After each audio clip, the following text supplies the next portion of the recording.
हम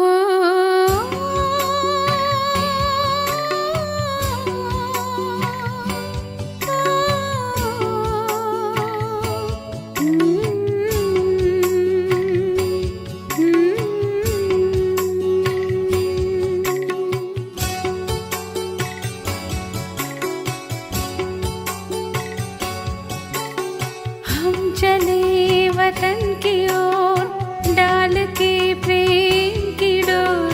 हम चले वतन की ओर डाल के प्रेम की डोर।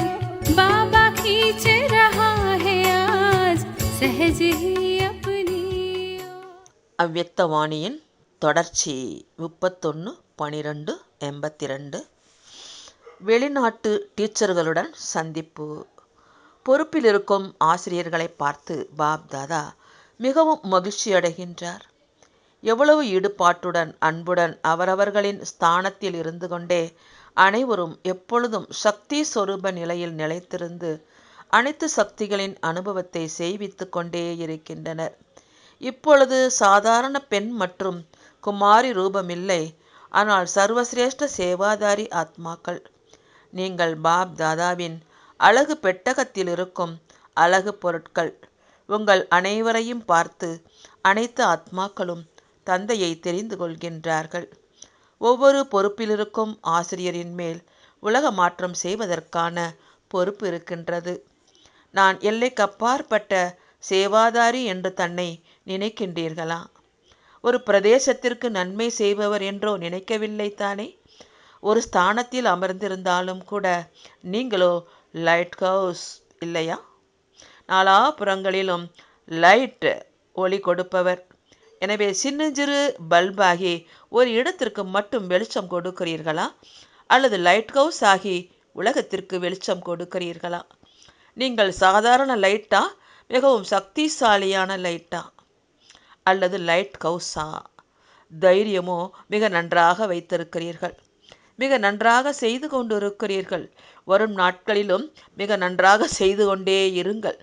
டீச்சர்களோ எப்பொழுதும் மாயாவை வென்றவர்கள்தான் இல்லையா?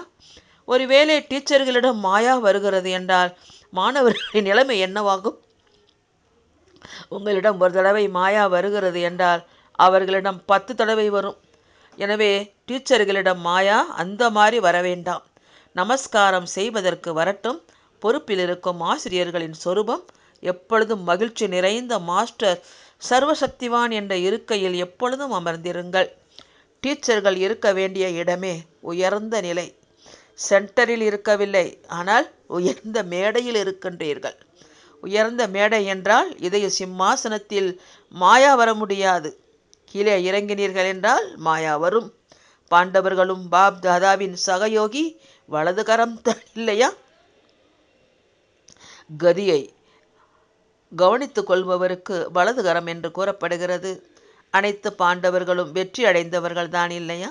இதுவரையிலும் மாயாவுடன் அதிக காலம் விளையாட்டு விளையாடினீர்கள். இப்பொழுது விடை கொடுங்கள். இன்றிலிருந்து நிரந்தரமாக விடை கொடுத்ததில் வாழ்த்துக்களை கொண்டாடுங்கள். மிக நல்ல வாய்ப்பு கிடைத்திருக்கிறது. மேலும் வாய்ப்பை எடுத்துக்கொண்டும் இருக்கிறீர்கள். நல்லது. பார்ட்டிகளுடன் அவ்யக்த பாப் தாதாவின் சந்திப்பு. ஒவ்வொரு குழந்தையின் பாக்கியத்தை பார்த்து பாப் தாதா மகிழ்ச்சி அடைகின்றார். ஒவ்வொரு குழந்தையும் தன்னுடைய பாக்கியத்தை எடுத்து கொண்டிருக்கின்றார். சங்கம யுகத்தில் ஒவ்வொரு ஆத்மாவின் பாக்கியம் அவரவர்களுடையது.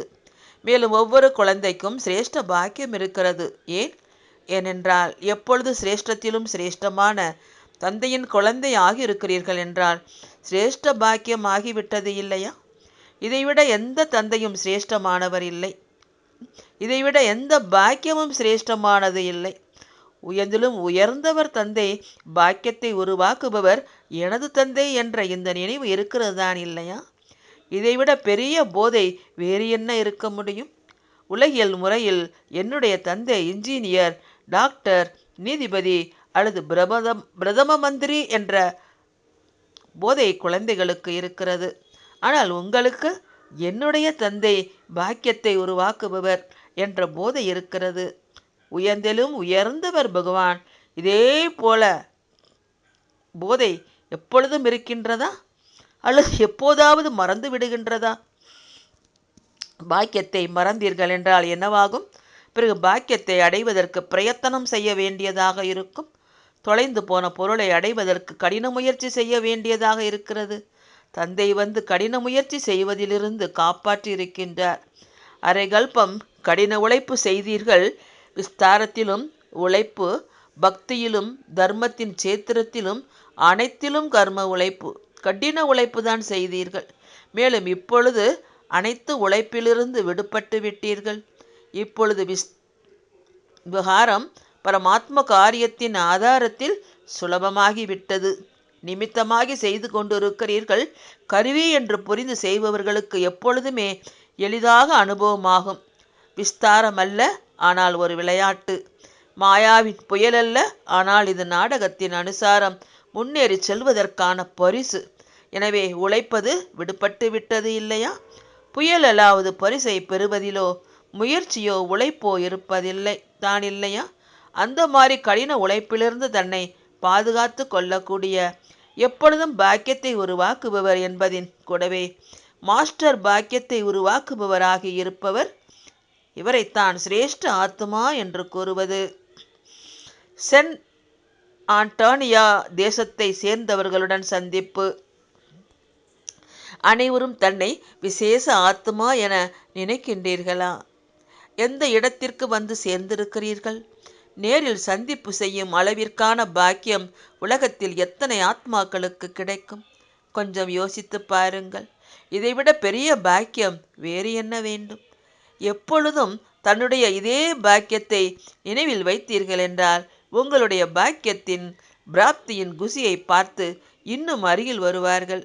மேலும் தன்னுடைய பாக்கியத்தை உருவாக்குவார்கள். எப்பொழுதும் குஷியாக இருங்கள்.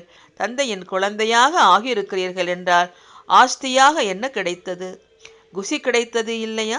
எனவே இந்த ஆஸ்தியை எப்பொழுதும் உங்களுடன் வைத்துக் கொள்ளுங்கள். விட்டு செல்லாதீர்கள்.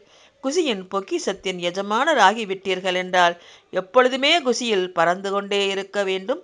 இதில் முயற்சி செய்வதற்கான விஷயமே இல்லை. ஒருவேளை முயற்சி என்று கூறினால் அழுது கொண்டே இருப்பீர்கள். குழந்தையாவதிலும் முயற்சி செய்ய வேண்டியது இருக்கிறதா என்ன? எனவே முயற்சி என்பதும் வேண்டாம், அழுவதும் வேண்டாம். முயற்சி செய்வோம் என்ற வார்த்தையை இங்கேயே விட்டு விட்டு செல்லுங்கள். தந்தை மற்றும் ஆஸ்தி எப்பொழுதும் உங்கள் கூடவே இருக்கட்டும். இணைந்திருங்கள். எங்கு தந்தை இருக்கிறாரோ அங்கு அனைத்து பொக்கிஷங்களும் தானாகவே இருக்கும். தந்தை என்னுடன் இருக்கிறார் என்ற இந்த ஒரு விஷயத்தை எப்பொழுதும் நினைவில் வையுங்கள். ஆஸ்தி என்னுடைய பிறப்புரிமை. புது வருடத்திற்கான வாழ்த்துக்கள். இரவு 12 மணி.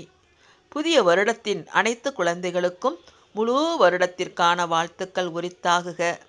அந்த மாதிரி விலை மதிக்க முடியாத இரத்தினங்கள் யாரெல்லாம் தந்தையை தெரிந்து கொண்டார்களோ, மேலும் தந்தையை பிரத்யட்சம் செய்வதற்கான பொறுப்பு கிரீடத்தை அணிந்திருக்கிறார்களோ, அந்த மாதிரி நிரந்தர சேவாதாரி நெருக்கமான கிரீடம் அணிந்த சிம்மாசனதாரி குழந்தைகளுக்கு அவரவர்களின் பெயரோடு சேர்த்து வாழ்த்துக்களை ஏற்றுக்கொள்ளுங்கள். லண்டனில் இருப்பவர்களுக்கு பொறுப்பாளராக இருக்கும் ஜானகி தாதி குழந்தை, மேலும் கூடவே ஆதி ரத்தினம் ரஜினி குழந்தை, உடன் முரளி குழந்தை மற்றும் மிக அதிக அன்புக்குரிய சிறு குழந்தை போன்ற தந்தைக்கு சமமான ஜெயந்தி குழந்தைக்கு, மேலும் கூடவே எந்தெந்த குழந்தைகள் சேவையில் இருக்கிறார்கள், எப்படி பிரிட்ஜ் ராணி தன்னுடைய வெளிப்பாட்டை நன்றாக செய்து கொண்டிருக்கிறார்கள், என்ன சேவை செய்து கொண்டிருக்கிறார்களோ அதில் ஆன்மீகம் நிரம்பி இருக்கிறது. அந்த மாதிரி அனைத்து குழந்தைகளுக்கும் அவரவர்களின் பெயரோடு கூறி வாழ்த்துக்களை ஏற்றுக்கொள்ளுங்கள்.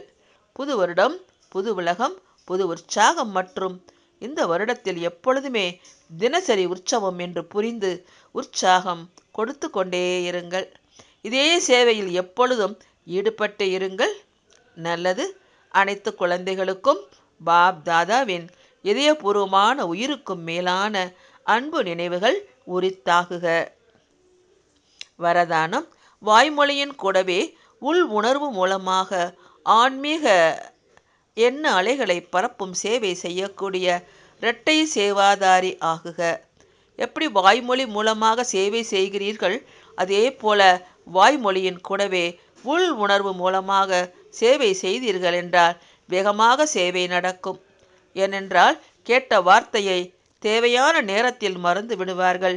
ஆனால் எண்ண அலைகள் ரூபத்தில் மனம் மற்றும் புத்தியின் முத்திரையிடப்பட்டு விடுகிறது. எனவே இந்த சேவை செய்வதற்காக உள் உணர்வில் யாருக்காகவும் வீணான எண்ண அலைகள் இருக்கக்கூடாது. வீணான எண்ண அலைகள் ஆன்மீக எண்ண அலைகள் முன்பு ஒரு சுவராகி விடுகிறது. எனவே மனம் புத்தியை வீணான எண்ண அலைகளிலிருந்து விடுவித்து வையுங்கள். அப்பொழுதுதான் இரட்டை சேவை செய்ய முடியும். ஸ்லோகன்: முறையீடு செய்வதற்கு பதிலாக நினைவில் இருந்தீர்கள் என்றால் அனைத்து அதிகாரமும் கிடைத்துவிடும். ஓம் சாந்தி.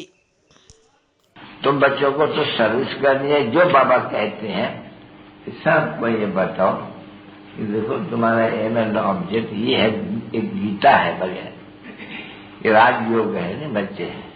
कैसे है राजयोग? बिल्कुल सहज है कि बाप को याद करो तो ये वैसा मिलेगा तुमको। ओम शांति।